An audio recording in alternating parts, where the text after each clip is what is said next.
അവധി ദിവസങ്ങൾ കുടുംബത്തോടൊപ്പം ആഘോഷിക്കാൻ ഒരു സ്വപ്നയിടം തേടുകയാണോ? ഗ്രാമീണതയുടെ സൗന്ദര്യവും ആധുനിക സൗകര്യങ്ങളും ഒരുമിച്ച് ചേരുന്ന ആനമല ഹോം സ്റ്റേസിലേക്ക് സ്വാഗതം. തനത് കൈത്തറി വസ്ത്രങ്ങൾ നെയ്യുന്ന നെയ്ത്ത് കേന്ദ്രവും ഇവിടെ സന്ദർശിക്കാം. പ്രകൃതിയോടിണങ്ങി മനസ്സ് നിറഞ്ഞ് ആഘോഷിക്കാൻ ആനമല ഹോം സ്റ്റേസിലേക്ക് വരൂ. കൂടുതൽ വിവരങ്ങൾക്കായി വിളിക്കൂ 9035290919. സിമന്റ് മിശ്രിതത്തിൽ വിസ്മയം തീർത്തുകൊണ്ട് പട്ടാമ്പി സ്വദേശി മഹേഷ് കെ നാരായണൻ. ബാംഗ്ലൂരുവിൽ തീർത്ത 24 അടി ഉയരമുള്ള സ്നാപക യോഹന്നാൻ ശില്പം ലോക റെക്കോർഡിലേക്ക്. സ്വന്തം വീട് പണിക്കിടെ ബാക്കി വന്ന സിമന്റും മണലും കൂട്ടിക്കലർത്തി കൗതുകത്തിന് തുടങ്ങിയ ഒരു പരീക്ഷണം ഇന്ന് ലോകം ഉറ്റുനോക്കുന്ന ശില്പവിസ്മയമായി മാറിയിരിക്കുകയാണ്. പട്ടാമ്പി കൊപ്പം പുലാശ്ശേരി കൂനത്തൊടി വീട്ടിൽ മഹേഷ് കെ നാരായണൻ എന്ന കലാകാരനാണ് തന്റെ അസാമാന്യമായ സിദ്ധി കൊണ്ട് ശില്പകലയുടെ ലോകത്ത് വിസ്മയം തീർക്കുന്നത്. കുട്ടിക്കാലം മുതലേ ചിത്രകലയെ ചേർത്തു പിടിച്ച മഹേഷ് 2004 ഒരു പെൺകുട്ടിയുടെ മുഖം സിമന്റിൽ തീർത്തുകൊണ്ട് തന്റെ ശില്പകലാ യാത്രയ്ക്ക് തുടക്കമിട്ടത്. പിന്നീട് നടൻ മോഹൻലാലിന്റെ മിനിയേച്ചർ ശില്പം നിർമ്മിച്ച് അദ്ദേഹത്തിന് തന്നെ കൈമാറിയത് മഹേഷിന്റെ ജീവിതത്തിൽ വലിയൊരു വഴിത്തിരിവായി മാറി. ഒറ്റപ്പാലം അനങ്ങന്മല ഇക്കോ ടൂറിസത്തിന്റെ പ്രവേശന കവാടം ഒരുക്കിക്കൊണ്ടാണ് മഹേഷ് പ്രൊഫഷണൽ ശില്പകലയിലേക്ക് ചുവടുവെച്ചത്. പിന്നീട് വെള്ളിനേഴിയിലും ചെർപ്പുളശ്ശേരിയിലും സ്ഥാപിച്ച ഗാന്ധി പ്രതിമകൾ അദ്ദേഹത്തിന്റെ പ്രശസ്തി അതിർത്തികൾ കടത്തി. കർണാടകയിലെ ഹംപിയിൽ വനനശീകരണത്തിനെതിരെ പ്രതീകാത്മകമായി നിർമ്മിച്ച 16 അടി ഉയരമുള്ള മരമുത്തശ്ശി, ബാംഗ്ലൂരുവിലെ 10 അടി ഉയരമുള്ള നടരാജ ശില്പം, പൂനെ ഇൻഫോസിസിലെ 100 മീറ്റർ നീളമുള്ള ഭീമാകാരമായ ചുമർശില്പം എന്നിവ മഹേഷിന്റെ പ്രതിഭയുടെ തെളിവുകളാണ്.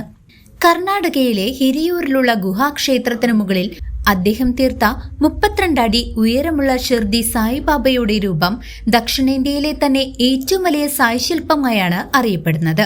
ഇതുപോലെ തന്നെ എന്റെ വേറെ നിർമ്മിതിയാണ് മറ്റേ ഷിർദി സായിബാബ. പക്ഷെ അത് പറഞ്ഞു കഴിഞ്ഞാൽ ഒരു വലിയൊരു റോക്ക്, വലിയ മലമുകളിലാണ് ഞങ്ങൾ അതിനെ ചിത്രീകരിച്ചിട്ടുള്ളത്. അതിന് 35 അടി ഹൈറ്റ് ഉണ്ട്. ആ വർക്കിന് ഒരുപാട് ആൾക്കാർ വന്നിട്ട് എന്താ പറയുക, അതിൻ്റെ നമ്മുടെ വർക്ക് കണ്ടിട്ട് അവരവരുടെ വിഷമങ്ങൾ അതിനടുത്ത് പറയുന്നതൊക്കെ കാണുന്ന ഒരു നിമിഷങ്ങളായിട്ടുണ്ട്. പക്ഷെ അത് ജീവിതത്തിൽ ഭയങ്കരമായിട്ട് അസുലഭമായിട്ടുള്ളൊരു സന്ദർഭമാണ് ശരിക്കും. അതേപോലെ തന്നെ നമ്മളിപ്പോൾ ഈ വർക്ക് ചെയ്തപ്പോഴും ഒരുപാട് പേരുടെ എന്താ പറയുക സങ്കടങ്ങൾ പറയുന്നതും അത് ഹോസ്പിറ്റലായതുകൊണ്ട് കൊണ്ട് ഒരുപാട് പേരുടെ സങ്കടങ്ങൾ പറയുന്നു, അവർ അതിൻ്റെ അനുഗ്രഹം മേടിക്കുന്നു. ആ നിമിഷങ്ങൾ നമ്മൾ തന്നെ പറഞ്ഞു കഴിഞ്ഞാൽ ഒരു കലാകാരൻ എന്നുള്ള നിലയ്ക്ക് അത് പറയാൻ പറ്റാത്ത, ഈ പൈസയൊന്നുമല്ല, പറയാൻ പറ്റാത്ത ഒരു നിർവൃതിയാണത്. അപ്പം നമ്മളെ വർക്കിനെ അവരെങ്ങനെയാണ് കാണുന്നത്, അവർ ദൈവികമായിട്ടാണ് അല്ലെങ്കിൽ അതിൻ്റെ പരിവേഷത്തോട് കൂടിയിട്ടാണ് അവർ കാണുന്നത്.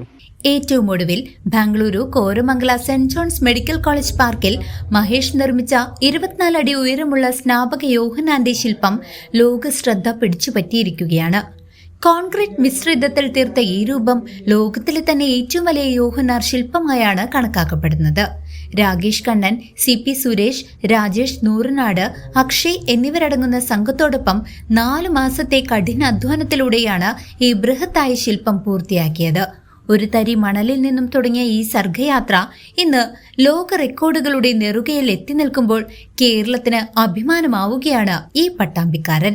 ഈ ശില്പത്തിന്റെ പ്രത്യേകത എന്ന് പറയുന്നത്, നമ്മളിപ്പോൾ ഇന്ത്യയിൽ നോക്കുമ്പോൾ തന്നെ ഇങ്ങനെ ഇത്ര ശില്പം കണ്ടിട്ടില്ല, ഇത്ര വലുപ്പത്തിലൊരു ശില്പം കണ്ടിട്ടില്ല. പിന്നെ ഇത് ഗൂഗിൾ ചെയ്തിട്ട് ഒന്ന് വിശദീകരിച്ച് നോക്കിയപ്പോൾ വെനസ്വലയിലൊക്കെ ഉള്ളത്, വെനസ്വലയിൽ ഒരു ജോണിൻ്റെ പ്രതിമയുണ്ട്. പക്ഷേ ജോൺ പറഞ്ഞാൽ യോഹന്നാൻ്റെ മാത്രമായിട്ടുള്ളൊരു പ്രതിമയുള്ളൂ. ഈ ഒരു തീമിൽ വേറെ കണ്ടിട്ടില്ല.